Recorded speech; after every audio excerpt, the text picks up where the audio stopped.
ব্রাহ্মণবাড়িয়ায় কোটি টাকা ব্যয়ে আধুনিক বর্জ্য ব্যবস্থাপনা প্লান্ট নির্মাণের প্রকল্পটি মুখ থুবড়ে আছে। উদ্বোধনের কিছুদিন পরেই বন্ধ হয়ে যায় এর কার্যক্রম। বর্জ্যের স্তূপে হুমকির মুখে পড়েছে পুরো এলাকার পরিবেশ। এদিকে দ্রুত প্ল্যান্টটি বাস্তবায়নের উদ্যোগ নেওয়ার কথা জানিয়েছে পৌর কর্তৃপক্ষ। জালাল উদ্দিন রুমির তথ্য ছবিতে প্রতিবেদন। 2023 সালের 20 মার্চ উদ্বোধনের পর ব্রাহ্মণবাড়িয়া পৌরসভার কাছে হস্তান্তর করা হয় শহরতলির 6 বাড়িয়ায় নির্মিত আধুনিক বর্জ্য ব্যবস্থাপনা প্ল্যান্ট। কিন্তু 2 বছর ধরে অকার্যকর পড়ে আছে কোটি টাকা ব্যয়ে নির্মিত এই প্ল্যান্ট। কথা ছিল এই প্ল্যান্টে পচনশীল বর্জ্য থেকে জৈব সার এবং কঠিন বর্জ্য থেকে জ্বালানি তেল উৎপন্ন করা হবে। এর জন্য পাইলটিং পর্যায়ে 2টি প্রতিষ্ঠানকে দায়িত্ব দেওয়া হয়, কিন্তু অজ্ঞাত কারণে মুখ ফিরিয়ে নেয় 2টি প্রতিষ্ঠানে, যে কারণে কোনো কাজেই আসেনি প্ল্যান্টটি। কি কারণে হচ্ছে না, এত কোটি টাকা কার্যকরী কোনো পদক্ষেপ না দেখতে পাই, তাহলে তো এই পুরো টাকাটাই গোছা গেল এবং আমরা এই অভিশাপ থেকে কখনো আমরা মুক্তি পাবো না। পৌরবাসীর অভিযোগ, 3 লাখ মানুষের এই পৌরসভায় প্রতিদিন বাসাবাড়ি, হাসপাতাল, ক্লিনিক, হোটেল, রেস্তোরাঁ ও ব্যবসায়িক প্রতিষ্ঠান থেকে বর্জ্য উৎপন্ন হয় প্রায় 100 থেকে 120 টন।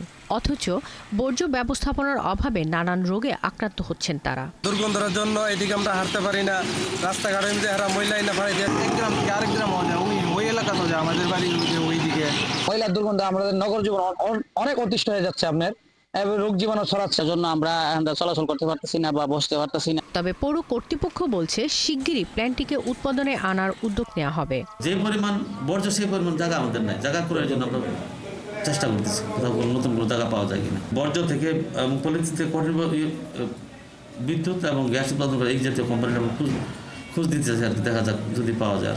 পরিবেশের কথা বিবেচনা করে 2023 সালে পরিবেশ অধিদপ্তরের পক্ষ থেকে 1,30,00,000 টাকা ব্যয়ে পৌরসভার ডাম্পিং স্টেশনের পাশে এই প্ল্যান্ট বসানো হয়।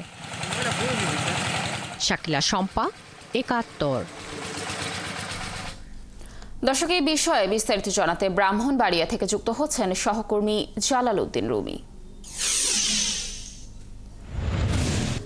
রুমি, আমরা দর্শকদের যেমনটি জানাচ্ছিলাম যে উদ্বোধনের পর থেকেই বন্ধ রয়েছে আধুনিক বর্জ্য ব্যবস্থাপনা প্ল্যান্ট। এ নিয়ে পৌর কর্তৃপক্ষ কি বলছে, আর বর্তমানে বর্জ্য ব্যবস্থাপনায় বা কি প্রক্রিয়ার মধ্য দিয়ে যাচ্ছে জানাবেন।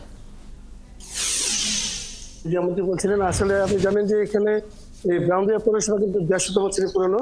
এখানে প্রতিদিন 100 থেকে 120 টন বিভিন্ন ধরনের ময়লা আবর্জনা কিন্তু এখানে জমা হয়। আর আপনি যদি জানতে চেয়েছেন যে এখানে বর্তমানে এটি কি পর্যায়ে রয়েছে, আমি কথা বলেছিলাম পৌরসভার নির্বাহী প্রকৌশলী মোহাম্মদ কাউসারের সাথে। তিনি আমাকে বলেছেন যে উদ্বোধনের কিছুদিন পর তারা 2টি প্রতিষ্ঠানকে দায়িত্ব দিয়েছিলেন, কিন্তু উৎপাদনে আসার কয়েকদিনের মধ্যেই কিন্তু প্রতিষ্ঠান দুটি তাদের কাজকর্ম গুটিয়ে ফেলে। তিনি আমাকে জানিয়েছেন যে তারা আবার যোগাযোগ করছেন নতুন কাউকে দায়িত্ব দেওয়ার জন্য, এবং তারা আশা করছেন শীঘ্রই এই প্ল্যান্টটি আবার চালু করা সম্ভব হবে। আপনি জানেন যে এখানে বাসা বাড়ি, হাসপাতাল, ক্লিনিক, রেস্তোরাঁ সহ বিভিন্ন ব্যবসা প্রতিষ্ঠানের বর্জ্য এই প্ল্যান্ট এখানে রাস্তার পাশে স্তূপ করে রাখা হচ্ছে। পরিবেশ দূষণ রোধে কিন্তু 2023 সালে 1,30,00,000 টাকা ব্যয়ে এটি পৌরসভার ডাম্পিং স্টেশনের কাছে এই প্ল্যান্ট স্থাপন করা হয়, কিন্তু কার্যক্রম বন্ধ হয়ে যাওয়ায় কিন্তু এখানকার যে এই যে গোকর্ণ সড়ক রয়েছে, যে সড়কের পাশে এই প্ল্যান্টটি স্থাপন করা হয়েছে, এই সড়কে চলাচলকারী যে সাধারণ মানুষের দুর্ভোগ কিন্তু চরমে পৌঁছেছে। এখানকার ময়লা আবর্জনা দুর্গন্ধে কিন্তু পথচারীরা দুর্ভোগ পাচ্ছেন। তাছাড়া ধন্যবাদ আপনাকে আমাদের সাথে যুক্ত থাকার জন্য। দর্শক, যেমনটি জানাচ্ছিলাম যে উদ্বোধনের পরও আধুনিক বর্জ্য ব্যবস্থাপনা প্ল্যান্টের প্রক্রিয়া আসলে চলমান নয় ব্রাহ্মণবাড়িয়াতে। এই বিষয়ে বিস্তারিত তথ্য জানছিলাম।